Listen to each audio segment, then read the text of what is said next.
মহাজন, আমার 2 দিনের ছুটি লাগবে। কেন? আমি একটু আমার বাবার সাথে সিলেটের শাহজালাল মাজারে যাব। আচ্ছা, এইলা 500 টাকা মাজারে যায় আমার নামে একটা জায়নামাজ কিনে দিস আর দোয়া করি যাতে আল্লাহ তাড়াতাড়ি আমারে সুস্থ করে দেয়। বহুত দিন হয়ে গেছে, কত ডাক্তার দেখাইছি, এখনো সুস্থ হইতে পারলাম না।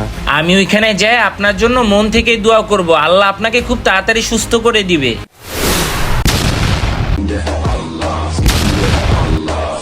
100 টাকা তুই তোর কর্মচারীকে দিছিলি আল্লাহর রাস্তায়, আল্লাহ সেটা কবুল করে নিছে। 100 টাকা খরচ করছে মানে আর 400 টাকা কই গেল? মনে হয় 400 টাকা খায়া লাইছে। মালিক, আমি আয়সা পড়ছি। আরে মালিক, আপনি তো ঠিক হয়ে গেছেন। ভালো হয়ে গেছি। আমার স্বপ্নে আল্লাহর ফেরেশতা আইছিল, আর ফেরেশতা এসে আমারে বলছে আমি যে তোরে 500 টাকা দিছি ওখান থেকে তুই 100 টাকা আল্লাহর রাস্তায় খরচ করছস, আর 400 টাকা কই? মালিক, উই যে ভাই আমি 3-4 দিন ধরে কিছু খাই না ভাই, আমার অনেক ক্ষুধা লাগছে ভাই, আমারে কিছু খাইতে দেন ভাই। 100 টাকা দিয়ে তাকে খাবার খাওয়াইছি, আর মাঝারের একজনকে 400 টাকা দিয়ে জায়নামাজ কিনে দিছি।